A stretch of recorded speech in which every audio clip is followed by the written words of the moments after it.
at swapang sa pondo at kapangyarihan na si Martin Romualdez. Pero there will be no Martin Romualdez kung walang Marcos na nagbibigay proteksyon at otoridad kay Martin Romualdez. Tama?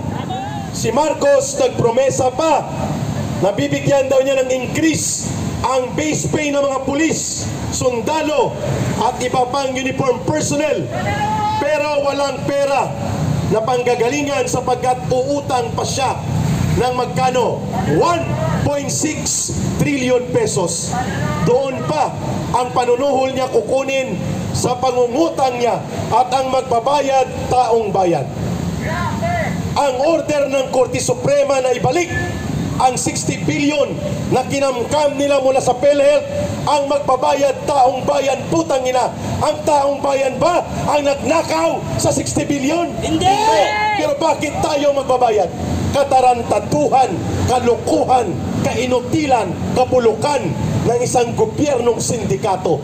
Magnanakaw ka na at kukunin mo ang pera ng mamamayan, ipapabalik mo sa taong bayan. Anong uri ng tao ka? Buwan ba? Kung hindi, si Ka Eric Celes. Hindi ako kakanta ng sausage at banana, ha? Thank you, ha? Sa dinami-daming kanta, sausage at banana talaga ang pinili niyan. Ayos, ayos. Mga kababayan, Japayuki na sabi ni tatay. I will not go longer. Simple lang po ang aking i-deliver na mensaheng ito. Ang pagkukunwari ni Marcos na siya ang tagapagligtas ng Pilipinas sa korupsyon ay isang malaking kalukuhan at katarantaduhan. Sapagkat ang totoo, siya ang mastermind. Siya ang punong salaring kriminal. At yan ay dapat maitatak sa isipan ng bawat Pilipino. Walang mangyayari na pangungurakot at pangungulimbat sa kaban ng bayan kung hindi pinipirmahan ni Marcos ang sindikato at inistapa na budget. Walang ni singkong duling na lalabas sa pundo ng pamahalaan kung hindi si Marcos ang pumipirma ng budget. Diyan pa lang may pananagutang kriminal na si Marcos. Si Martin Romualdez, yan ang kanyang major conspirator. Ibig sabihin po, kasabwat ni Marcos ang Kongreso, lalo na si Martin Romualdez. Si Lisa Araneta, ang bayaw niyang si Martin Araneta, ito ay bahagi ng malaking isang sindikato. Ang gobyerno ni Marcos, gobyerno ng sindikato. At ang sindikato may mastermind, tama? Si Saldico, operatiba nila sa loob ng sindikato na bumaliktad. Yan ang tama. Si Martin Romualdez kasama si Lisa Araneta at ang bayaw ni Marcos at pati si Sandro Marcos involved sa isang malaking pamilyang sindikato. Yun ang tama at yun ang totoo. Kaya wag na tayong magpaligoy-ligoy pa. Ang kongresong ito, the worst Congress to ever exist, sapagkat yan ay pinagharian ng buwaya, magnanakaw at swapang sa pondo at kapangyarihan na si Martin Romualdez. Pero there will be no Martin Romualdez kung walang Marcos na nagbibigay proteksyon at otoridad kay Martin Romualdez. Tama? There will be no Saldico kung wala si Martin Romualdez na naglagay sa kanya. Tama?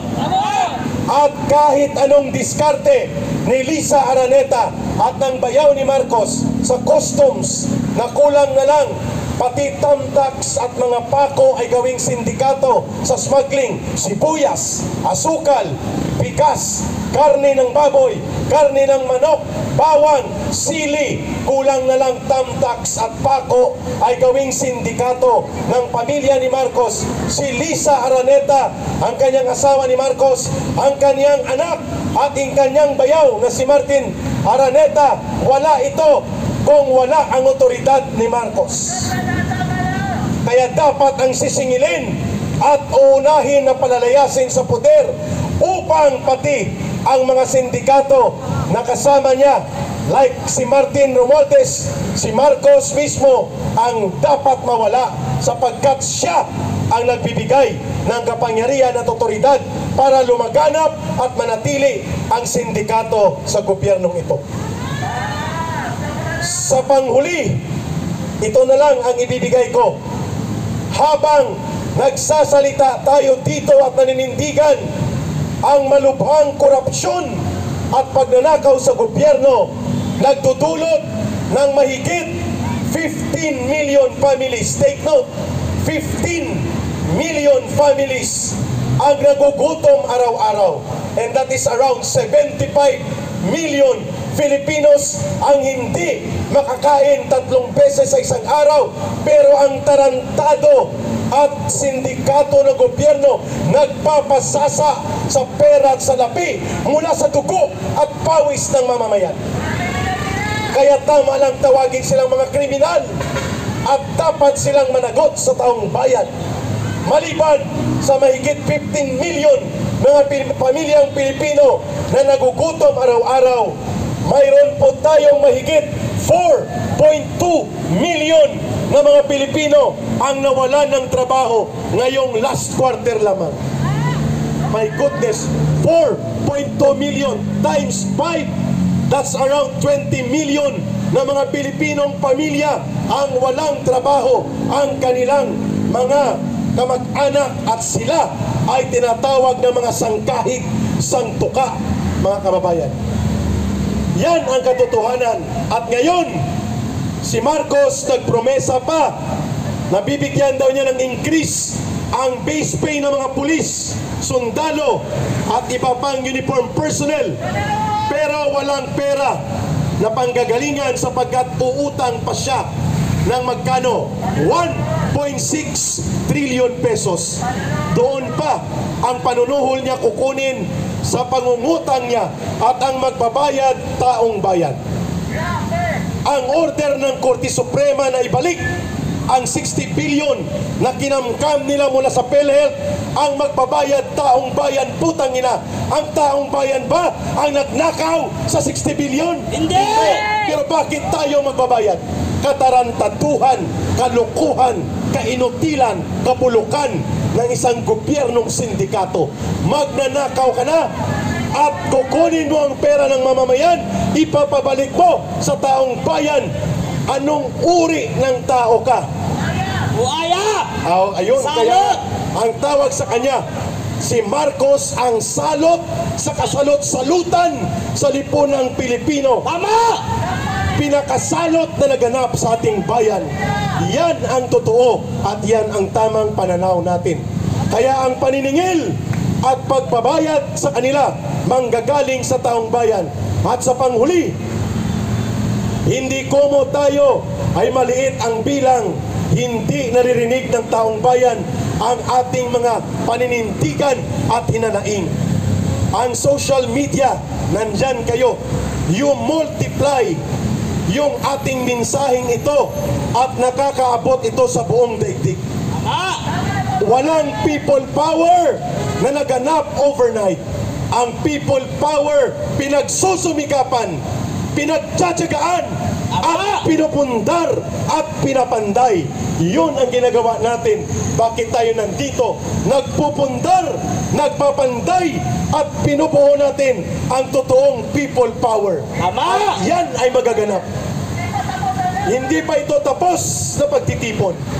Hindi bilang ang sukatan, kundi prinsipyo at layunin, kagaya ng ipinapakita ni Congressman Miao Kiko Barsaga. May boses, may paninindigan at malinaw para sa taong bayan. Klaro po na ang AFP at PNP kikilos lamang sila kung ang taong bayan ay tumitindig at sama-samang kumikilos upang baguhin at palitan ang nabubulok na gobyerno ng mga sindikato at kriminal na pinamumunuan ni Marcos at nila Romualdez. At yan ay magaganap. Walang makakapigil sa pagdaloy ng kasaysayan. At lahat po tayo tumayo at ating awitin ang panghuling awitin, pati ang ating mga media and social media commentators and vloggers. Please, everybody, join kay Eric. Alapit po kayo, mga kababayan. At aawitin natin ang Pasko ay sumapit. Hindi. Mamaya na yun. Samahan nyo si Eric sa awiting ito na sumasalamin at sumisimbolo sa damdamin ng bawat mamamayang Pilipino. At ito ang kasaysayan na lilikhain natin sa susunod na mga panahong darating na ito. Hindi na magtatagal, naghihingalo na ang gobyernong ito ni Marcos. Sabayan niyo si Eric. Kay sarap mabuhay sa sariling bayan kung walang alipin at may kalayaan. Ang bayang sinisil bukas ay babangon din. Ang silang'y pupula sa timyas ng paglaya. Everybody, ibon mang may layang lumipad, kulungin mo at umiiyak. Bayan pa kayang saktal dilag, ang dimag na sang makaalpas. Pilipinas kong minumutya, pugat ng luha at dalita. Aming adhika, makita kang saktan laya. Aming adhika, makita kang saktan laya. Sundan niyo si Eric. Marcos resign, aristuhin, ikulong sa selda 13. Marcos resign, aristuhin, ikulong sa selda 13. Marcos resign, aristuhin, ikulong sa selda 13. Magaganap ang kasaysayan at hatulan ng taong bayan sila Marcos at Romualdez, at itatayo at ibabangon natin ang dangal ng bansang Pilipinas kasama ang bagong gobyerno na matino at para sa taong bayan. Mabuhay ang sambayanang Pilipino. Mabuhay! Kahit papano po, I will leave a greetings to all of you. Maligayang Pasko sa bawat pamilyang Pilipino at hangad natin ang pagbabago pagdating ng bagong taon. Yan ang ating panalangin, yan ang ating hangarin bilang mga mamamayan. Maraming salamat, magkikita tayo muli. Babalik tayo, mas marami na. Maraming salamat.